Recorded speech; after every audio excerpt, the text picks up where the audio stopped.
Hey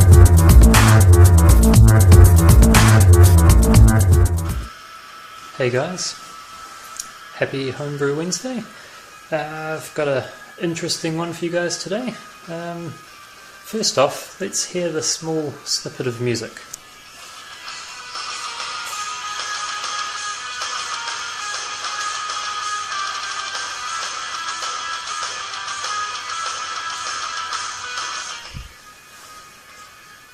Anyway, yeah, just catching up on some old tunes here that I haven't listened to for a while, as you do. Anyway, so got a few things to rattle off to tonight. So I'm organising an all grain, a double American pale ale or amber ale, depending on what sort of Lovibond we come out with at the end. I'm assuming it's going to be kind of a darker sort of ale, so I might just call it an amber, see how we go. But anyway, here's the recipe for it here. So original gravity 1088, final gravity 1022, which seems really high. So we'll counterbalance that with 70 IBUs, looking at about 8.5%. Yeah, no, it should be a good beer. This is all based on 60% efficiency because I don't do a lot of all grains, and the gear that I do have is actually pretty good. So I might be able to hit 65 or 70. We'll see how we go. I'll show you the gear shortly. But anyway, back to the recipe. So, fermentables, boom. Wow, it's not really fermentable, but it's Crystal 60, 2 kilograms. And then we've got Maris Otter, some 2-row pale, 8 kilograms, and some German Pilsner malt, 800 grams. So most of this is just stuff I had lying around. Yeah, everyone just has 8 kilograms of pale. But anyway, I did actually buy the Crystal 60, 2 kgs of that. $5 a kilogram, not too bad, and that's milled. So what else we got? Oh yeah, using 300 grams of hops, American hops. Boom, 100 grams of Simcoe. Boom, 200 Amarillo. Guess which one's getting boiled? Simcoe. So I'm going to do 10 grams every 10 minutes, starting at 60 minutes. Boom, boom, boom, boom, boom, all the way down to 10. And then we're going to add 40 grams of Simcoe for a whirlpool. And I'll probably whirlpool that guy for about 10 minutes or so. And that'll just happen while I'm chilling it down, chilling the wort. So that should go nicely. Also, something I'm going to try, which is kind of new to me anyway, not new to breweries, they do it all the time, and that is crash cooling.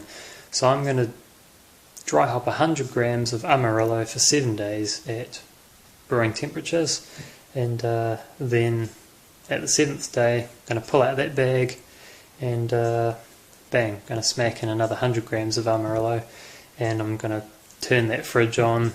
Not going to temperature control it, just going to let it chill the hell down, and that'll be dry hopped for another 7 days. So we'll see how hoppy we can get it, and see what this crash cooling's all about. So yeah, looking like between 23 and 25 litre batch, so should be good. Man, it's late here, sorry, I'm just feeling a bit tired. I'm actually doing this on Tuesday night because I've got work tomorrow, and should be a busy day. So that's what we're doing. So I've got a bit of a to-do list, and on top of the gear that I borrowed, which includes a cooling coil, I'm going to try a new method of cooling, which involves a 2 to 4 litre cube of frozen water, ice. I'm just going to chuck that in there, and you know, while the water's still hot, and I'll just be whirlpooling with that in there as well. So that and the hops.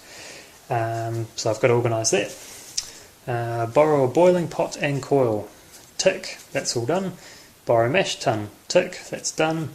Get all the grain milled and pick up hops and yeast. I've still got to do that probably this Thursday. Go and pick them up from Bill from thatbeerplace.com. Check it out. Nelson guy is local, gets all the stuff. I was going to make a backup plan for mashing and sparging, but I've got really good equipment that I borrowed, so I won't even bother. So I've got to plan the brew day with items needed and a timeline. I have a timeline which is pretty cool. I kind of copied this from the internet and I just sort of made it my own, took out bits that I wasn't doing, etc. I'll show you this now actually. So here it is here in my brew log book. All grain brewing timeline, brew day. So assumes cleaning is done prior to brew day and everything runs smoothly, and then a little face with a wink because nothing runs smoothly. I mean, there's always one little thing that gets in the way or whatever. So anyway, so I've got a bit of a scale here. So 0, 1 hours, 2 hour, 3 hour, 4 hours, and so on. So from 0 we've got heat the mash water, and that goes for half an hour, and then bang, at the half an hour mark to the 90-minute mark we're mashing. Blue stuff in here, could do cleaning, organising, just a bit of downtime really. And then from, here we go, 75 to 105 minutes, heat the sparge water, and from 90 through to 120 minutes we've got first runnings, pour it back in and start draining into the boiler. So about halfway through that, 105 minutes, start sparging, and that'll go for till 120, so that's a 15-minute thing. And also at 105 minutes we've got heat the water to the boil, and in here we've got a bit of downtime, a bit of blue. So at 135 minutes here, we're going to start the boil and add the hops, bang, all the way through to 195 minutes. And just prior to the boil finishing, we're going to add the coil, and that'll help clean the coil as well. And at 195 we're going to start the chill, add the ice, do the whirlpool, turn on the coil, a little bit of downtime in there, do some cleaning or whatever. At 225-minute mark we've got rack it all to the fermenter, providing it's cold enough. Half an hour should be long enough I reckon. And at the 4-hour mark, 240 minutes, what have we got here? Gravity reading and pitch yeast. So that's my timeline chart. I thought, well, if I can follow something, then I can keep myself a bit motivated to stay on track and you know, make it a smooth process. It's real basic. I mean, this is just this could be fairly uniform really, or generic I suppose. But yeah, that might help. I might actually do one for extract brewing as well, because yeah, it's quite cool just to see how long things take and you know, what sort of stuff you have to do. Anyway, back to my to-do list for the all grain. What's going on over there? Oh yeah, bit of a full moon outside tonight. Pretty cool. Anyway, get the barbecue ready for the boiling. Don't need to do that because I'm not using a barbecue. I've actually got a burner, which I'll show you shortly. What else we got? Get some cups for hop additions and organise scales. Well, I've got digital scales and I've got some cups and things, so that's all good.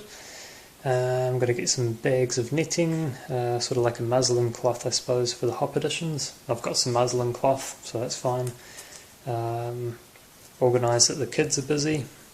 That's a big one. That'll happen.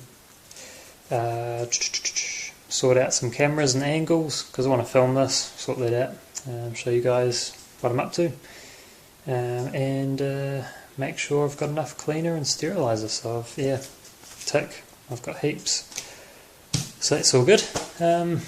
What else can we do? I've shown you the timeline. I'll show you this gear. Show you the gear that I've got.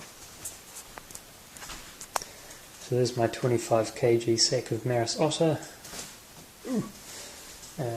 Cool. Big pot lid. Big pot. And got the coil here. And yeah, she's looking pretty good. Got some nice fittings there, so I can just hook it up to the tap outside. And it's just got some stuff here as well. So I borrowed this gear off a local home brewer called Ian. So cheers to you, Ian. I'll be doing a decent brew. Here's the burner. So sort of like a 4-ring burner. So 1, 2, 3 in the centre. And this just attaches to like a barbecue LPG bottle. So really dead easy. And over here I've got the mash tun.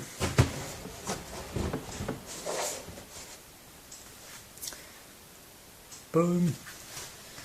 And I don't know if you can see this, but a sort of an on-off latch or switch there, and some piping there. 5 litre pourer, and this mash tun uses the sort of the mesh wire type stuff. Pretty awesome. That's actually it's the same mash tun that we used for the 50 litre batch a little while ago that I brewed with Bill. I can't remember if I yeah, no, I have done a tasting of that, and I think I explained it in one of the Homebrew Wednesdays anyway. But yeah, good kit. I'm really excited to use it. So that's all happening.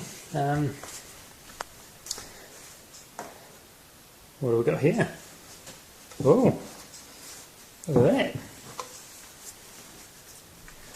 That is that's a really old can. Munton's Irish Stout kit, brews 35 pints, so that's pretty cool. The thing is, I mean, I got hold of it, and then I was told that I don't know if you can see that. Yeah, there you go. But it's actually bulged out a bit, and I am told that can mean botulism of the canned ingredients, not just malt extract, but in general, you know, any canned food items.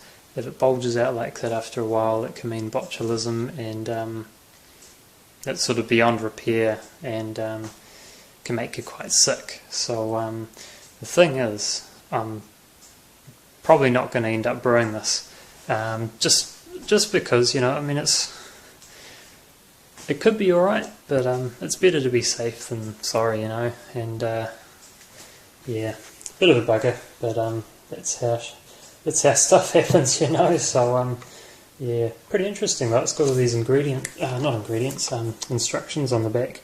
Really walks you through it, eh? Just really walks you through it, and recommends 18 to 21 degrees Celsius.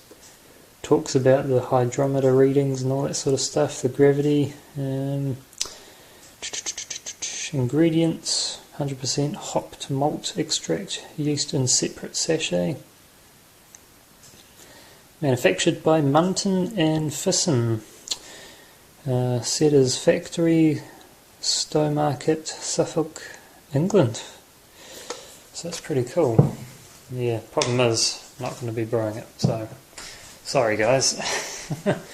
I was kind of looking forward to it, and when I first saw the can I was like, great, this can's in awesome condition, but then as soon as I started to ask around about the bulge, I was just like, I'm out.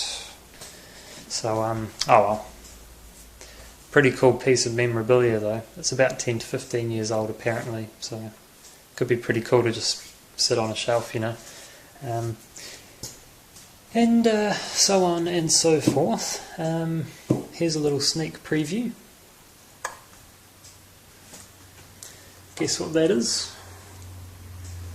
That is my non-distilled spirits, which I have just put into these temporary bottles. Whoa. So yeah, it's lost the yellow tinge, and it's like just perfectly clear now, and basically just looks like water. Smells like cheap vodka. I haven't actually had a taste test yet, but I will. Not right now though, because I'm a bit dry and a bit tired, and so maybe tomorrow. So yeah, I guess all I have to do now is just grab a moment to get that stuff into some proper nice glass bottles and boom, tip some flavouring into it. So that'll be awesome. Can't wait for that. It's going to be great. Got heaps of flavours there, as you've seen, and yeah, should be a good time. So what else we got happening soon? We've got March Fest. You guys should be going to March Fest, man. Check this out. I'll give you a bit of a lineup of the beers. There's 15 craft breweries from our region and 15 beers. Check this out. Right, so I've got 8 wired with their Rastafari Stout, which is a foreign extra stout. Good old Gmail, eh? And what else we got? We've got Dale's Brewery, Dale's Extra Special Bitter, which is an ale. And we've got Founders Stick That in Your Pipe, which is a smoked ale. Now Founders are actually based on the grounds, which is Founders Park, where March Fest happens. So pretty easy for them to get their kegs across, I suppose. What else we got? We've got Golden Beer from Mapua, and they've got the Crowd Pleaser, which is a lager. Kind of speaks for itself, I guess. Be cool to check that one out. Lighthouse coming in with a mint lager, which is a lager. Be interesting to see whether it's actually a mint flavoured lager or if they just called it that. So could be good. McCashins, good old McCashins, with what have they brought to the table?